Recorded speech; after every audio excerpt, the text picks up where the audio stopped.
que é a CPMI do INSS, chegando ao fim agora no dia 26 de março. O senhor ainda como suplente tem atuado muito lá dentro dessa investigação que agora começa a ganhar um espaço, a história também do Banco Master. Chegando na reta final, a CPMI atingiu o seu objetivo? Olha, acho que primeiro, em relação ao INSS, nós prendemos o principal elo desse escândalo, que é o Careca, né? E tudo indica que por causa dessa prisão e dele não aguentar mais essa prisão, ele também não aguentar o fato de que a gente foi para cima da lavagem de dinheiro promovida pela sua esposa e pelo seu filho, ele negocia essa delação premiada, né? Ao mesmo tempo, acho que a gente deu respaldo e força para a Polícia Federal e para cima de um escândalo cheio de interesses políticos, né? O senador Everton Rocha, do PT do Maranhão, vice-líder do governo Lula, foi o primeiro citado nas investigações, inclusive foi um furo da Jovem Pan que eu repliquei e que fui processado no Supremo Tribunal Federal por isso, né? Era uma reportagem que eu fiz o levantamento, então era nossa a reportagem.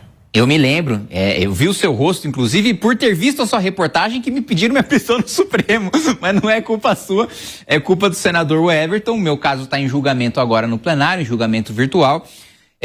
Ele é um senador poderoso, né, articulado no Maranhão, comprou uma fazenda de 15 milhões de reais incompatível com seu patrimônio, saiu agora recentemente notícia de que a dona do jatinho que ele usa recebeu R$1 milhão do Careca, de que o Careca pagava a manutenção do seu jatinho. Então, ele é um sujeito influente no Senado e que estava utilizando ali as suas forças para tentar frear os avanços da investigação. A CPMI, e aí no caso específico do senador Everton Rocha, eu preciso ressaltar o meu papel em expor essa questão e permitir que o senador estivesse nessa posição de fragilidade que ele está agora em relação às investigações.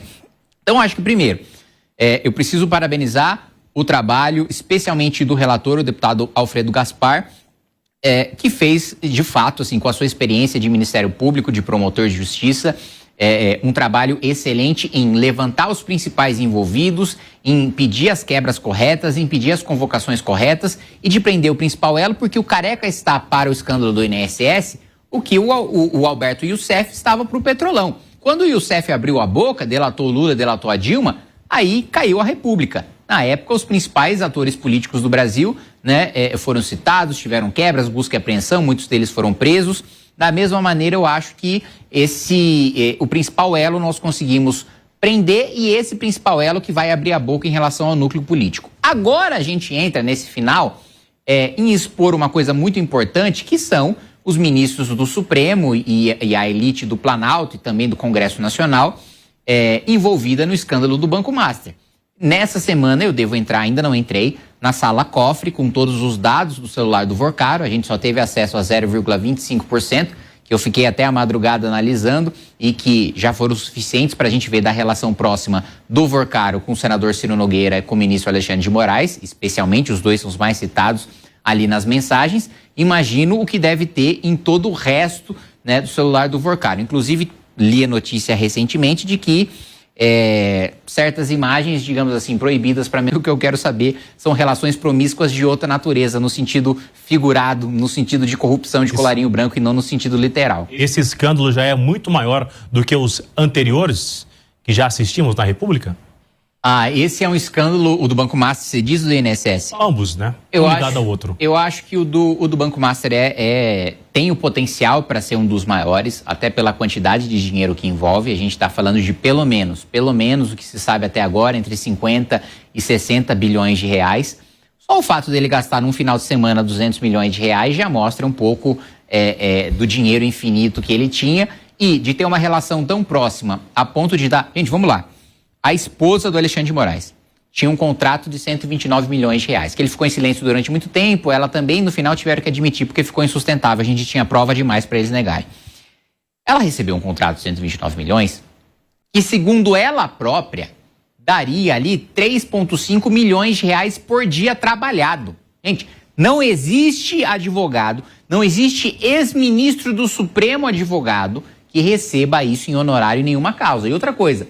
Ela disse que recebeu isso também porque ela fez o compliance, ela escreveu o código de ética do Banco Master. Então, primeiro, assim, ela tinha que ter sido demitida.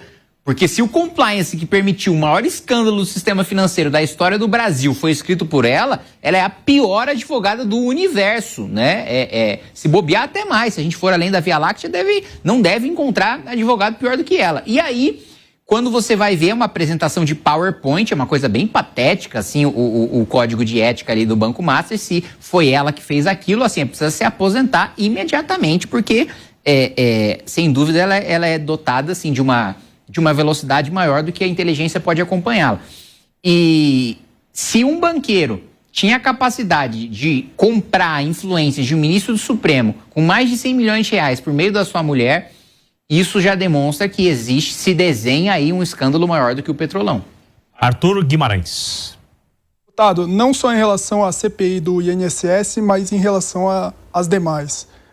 Como o senhor avalia decisões recentes dos ministros do Supremo Tribunal Federal em relação às CPIs? Teve decisão do ministro Zanin negando o pedido para obrigar a Câmara a abrir a CPI do Master. Teve decisão do ministro Mendonça, desobrigando familiares do Toffoli a prestar depoimentos. Teve do ministro Flávio Dino e decisão do ministro Gilmar Mendes, suspendendo quebras de sigilo. Como o senhor avalia essas decisões?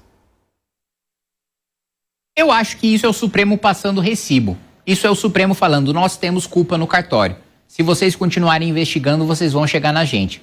Porque olha só, a decisão do Zanin que você citou. O próprio Supremo, em jurisprudência pacífica, decidiu que CPI é direito de minoria e que, portanto, o presidente da Câmara e o presidente do Senado não podem sentar em cima de CPI. Que se a minoria conseguiu as 171 assinaturas, o presidente é obrigado a abrir. Esse foi um precedente construído agora, em 2020, na Covid, na CPMI da Covid. Né? O presidente do Senado não queria abrir, era o Rodrigo Pacheco, salvo engano, na época. A oposição tinha assinatura, recorreu ao Supremo, o Supremo deu uma decisão agora de que isso é direito de minoria e a decisão do Supremo estava certa. E agora eles mudam para uma decisão errada contra a própria decisão que eles tomaram há pouquíssimo tempo. Isso é bizarro. Outro ponto, como é que pode, né, o Supremo anular a quebra de sigilo porque foi votado em Globo? Sempre, eu já participei de várias CPIs, sempre foi votado em Globo, nunca foi anulado. Por que o Supremo teve essa mudança de postura? O próprio Supremo julga matérias e aprova matérias em Globo. Isso nunca foi questionado. E é tão contraditório que o ministro Flávio Dino, na hora de anular a quebra, ele fala, olha, votar em Globo não pode, mas a quebra, por isso a quebra não está valendo, mas os requerimentos que vocês votaram de convocação nesse mesmo Globo, eles estão valendo? Mas peraí, se é nulo, tudo é nulo. Uma insegurança jurídica ou é uma omissão, deputado? Não, eu acho que é um interesse pessoal próprio dos ministros de se blindarem, de blindarem os seus colegas, né? Quem está envolvido não quer ser preso, né? E quem faz parte da corporação, por causa do espírito de corpo do Supremo Tribunal Federal, fala, olha, eu posso até não estar envolvido, mas e amanhã se eu tiver algum problema, o meu colega também não vai me blindar. Então, na minha avaliação, é passar um recibo, não tem lógica jurídica nenhuma decisão, eu desafio alguém a debater comigo essas decisões do Supremo, nenhuma delas tem um respaldo jurídico e uma racionalidade jurídica mínima, né? Todas entram em conflito com a Constituição, com o regimento interno do Congresso Nacional. Esse é um ponto que eu preciso ressaltar. Eu estudei todas as jurisprudências, toda a jurisprudência, todos os julgados de 1988 até 2024 em relação a controle de constitucionalidade do devido processo legislativo. Esse foi o meu primeiro artigo científico. Nunca foi tomada uma decisão com base exclusivamente no regimento do Congresso Nacional para tomar uma decisão violenta de intervenção no Legislativo a ponto de anular uma decisão do Congresso com base no regimento do próprio Congresso.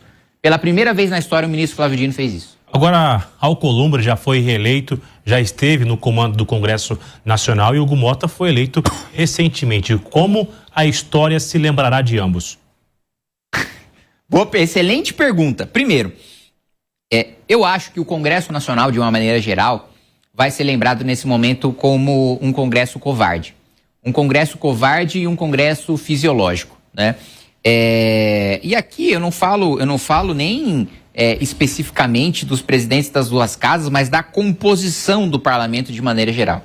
A maior parte dos deputados e dos senadores está apenas preocupada com a sua reeleição e em ganhar a sua reeleição não com base naquilo que acredita, mas vendendo o seu voto para o presidente da República para ganhar a emenda parlamentar em troca e comprar o seu prefeito, que respectivamente compra o seu vereador, que respectivamente compra o seu eleitor.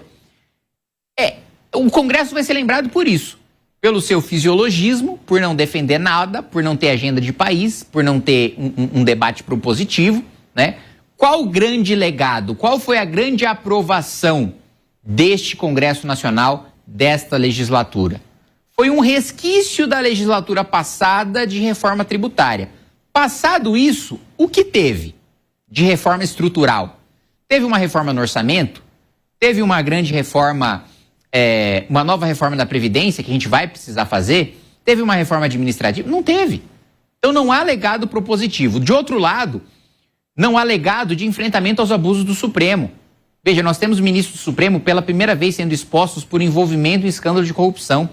E o Congresso Nacional não se mobiliza para derrubar, para responsabilizar ministros criminosos que estão utilizando a própria toga para cometer crimes, para se blindar de crimes. Não há a pauta por parte do presidente Davi Alcolumbre de pedido de impeachment contra o ministro do Supremo.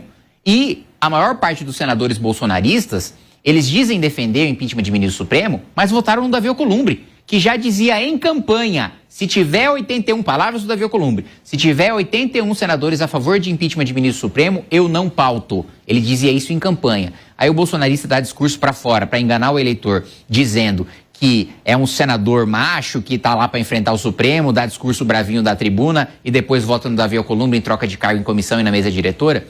Essa é a realidade que a gente vive hoje. E a pergunta do Matheus Dias. Deputado, nessa mesma linha, você fala de talvez falta de coragem. Nesse ano eleitoral, a gente tem pautas que são populares, como a pauta, por exemplo, do fim da escala 6x1, diminuição da jornada de trabalho, assim como foi a pauta da quebra do imposto de renda para quem ganha até R$5.000, da redução para quem ganha até 7.350. Pautar ou votar essas pautas no Congresso hoje favoráveis entra nessa linha de tentativa de reeleição e deixar de pautar outras, como no caso de uma CPI específica do Master, também entra nessa de não querer mexer num vespeiro ali num ano eleitoral? Eu vou começar pelo final, que eu acho mais importante. Não instalar CPIs, não querer avançar com as CPIs, a maior parte do Congresso não quer, a maior parte do Congresso não assinou CPI, CPMI do Banco Master, especialmente parlamentares do governo, mas eu não vou aqui passar pano. Existem parlamentares que se dizem de oposição que também estão sendo citados no escândalo. Eu mesmo mais cedo falei do senador Ciro Nogueira. Então, isso aí pega bolsonarista. Essa é a novidade. O senhor não falou sobre o Ciro Nogueira aqui hoje? Falei sim, falei que... O senhor falou sobre o Everton Rocha. E sobre o Ciro, o que o senhor tem para contar para nós? Não, no Ciro Nogueira foi o seguinte: na quebra do Vorcaro que a gente teve acesso, ficou muito claro o relacionamento muito próximo do Vorcaro com duas figuras, com o ministro Alexandre de Moraes e com o senador Ciro Nogueira. Isso tá lá nas mensagens, assim, eu nem tô cometendo o crime de quebrar o sigilo aqui agora para vocês, porque a imprensa toda já vazou isso daí, né? Qualquer um tem, já até vazaram no Twitter a quebra completa, né, do Vorcaro, pelo menos na parte do WhatsApp daqueles primeiros 0,25% que a gente teve acesso na CPMI. Então, isso aí tá muito claro. Dá um Ctrl+F lá, Ciro Nogueira, Ctrl+F Alexandre, vocês vão encontrar essa proximidade. Então, pega a gente tudo quanto é lado. Mas o governo, claramente, está muito mais preocupado, né? Porque não assinou, a maior parte dos parlamentares do governo não assinaram essas CPIs. Então, o que eu quero puxar da sua pergunta não querem mexer no vespeiro porque é ano eleitoral? Não é que não querem mexer no vespeiro porque é ano eleitoral. Eles não querem mexer no vespeiro porque eles são as vespas. Porque são eles que estão lá envolvidos. Porque são eles próprios que seriam presos, investigados, condenados se eles levassem isso para frente. Então não é uma questão de não vamos mexer em pautas impopulares no ano eleitoral. Pauta impopular no Congresso, na minha experiência de 7 anos, nem em ano nem eleitoral querem mexer. É de um não posicionamento, de uma covardia. Quantas e quantas vezes eu já não escutei nos bastidores de uma votação os deputados falando, isso é uma bomba para o país, ou isso não vai acontecer, isso é demagogia, ou isso é populismo. Mas eu vou votar porque pega mal, né? Então, essa é a prática em ano eleitoral ou em ano não eleitoral. E aí a gente vem com essa demagogia agora da PEC da escala 6x1, que todo mundo sabe que não vai dar em nada. Ainda primeiro, se fosse para aprovar, aliás, eu vou um passo anterior, né? Vou dar um passo atrás. Mesmo que essa PEC seja aprovada, ou mesmo que um projeto de lei seja aprovado, falando está proibido ter escala 6x1, não vai acontecer. Não vai acontecer porque a realidade da lei não dialoga com a realidade econômica, né? O mesmo já tentou ser feito 10 anos atrás com a PEC das domésticas. Falaram, olha, toda doméstica vai ter direito trabalhista. 10 anos depois, o que aconteceu? Continuaram sem ter, foram ainda mais para a informalidade, não adiantou absolutamente nada. Porque foi uma lei que não foi desenhada com base na realidade econômica. Da mesma maneira, a PEC da escala 6x1. Mas vamos supor, né? Eu vou fazer uma concessão aqui para o PSOL e para o PT. Eu concordo com vocês. Essa PEC vai acabar com a escala. Uma lei vai acabar com a escala 6x1, sem a gente mudar a produtividade e a realidade econômica. Se eles realmente quisessem acabar, eles mandavam um projeto com urgência para acabar. Não precisava ser PEC. PEC precisa passar por CCJ, comissão especial, 308 votos em 2 turnos na Câmara, depois 2 turnos no Senado. Para que alongar essa discussão se um projeto de lei bastava? A Constituição não proíbe reduzir carga horária. A Constituição proíbe aumentar a carga horária. Então, se eles quisessem reduzir, eles aprovavam um projeto de lei. Olha a velocidade com que a gente... Só hoje a gente aprovou 10 urgências em plenário, ninguém nem viu, né? Simbolicamente. Se eles quisessem, eles fariam a mesma coisa com a escala 6x1. Não fazem porque foi um projeto desenhado em ano eleitoral para enganar o trabalhador e servir de palanque político. A gente, ainda falando sobre as votações do Congresso, se eu estiver errado, o senhor me corrija, o senhor aparentemente não teve um voto, não votou nem uma lua, o orçamento ali do Congresso Nacional que é votado anualmente. O senhor não teve nenhuma votação, certo? O senhor nunca votou? Certo. Como o senhor, sendo um deputado que nunca votou o orçamento no Congresso, governaria um estado como São Paulo, deputado? Não, calma, nunca votei a favor, né? Exato. Mas votei. Votei exato, não. Exato. Né? Justamente por analisar o orçamento, né? A maior parte dos deputados não analisa o orçamento. A maior parte dos deputados votam sim no orçamento em que ele foi atendido pelo relator e que ele recebeu emendas por parte do governo ou do relator do orçamento, e não quando ele não foi atendido, né? Mas na maioria das vezes a maioria esmagadora vota sim, porque todo mundo dá o jeitinho de pegar o sonaco do orçamento para levar para sua base eleitoral. Então, o fato de eu votar... Perdão.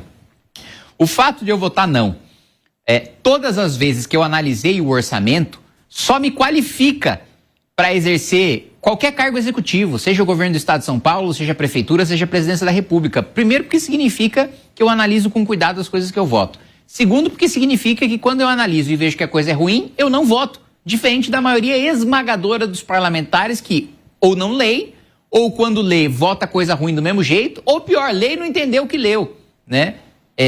Então, tudo isso me qualifica ainda mais porque isso mostra que mesmo eu nunca tendo feito parte da comissão mista de orçamento, eu analisei o orçamento, eu levanto todas as vezes, eu discurso, toda vez que tem LDO, toda vez que tem LOA, eu estou no plenário da Câmara dos Deputados e eu discurso mostrando pelo menos 5 minutos ou mais 5 minutos, pelo menos 10 minutos dos pontos que eu discordo daquele orçamento. Porque eu acho que teve corte onde não deveria ter, porque eu acho que teve dinheiro para onde não deveria ir. Então tudo isso só qualifica ainda mais qualquer pretensão que eu tenha para o Executivo, porque o Executivo lida diretamente com o orçamento e elabora o orçamento.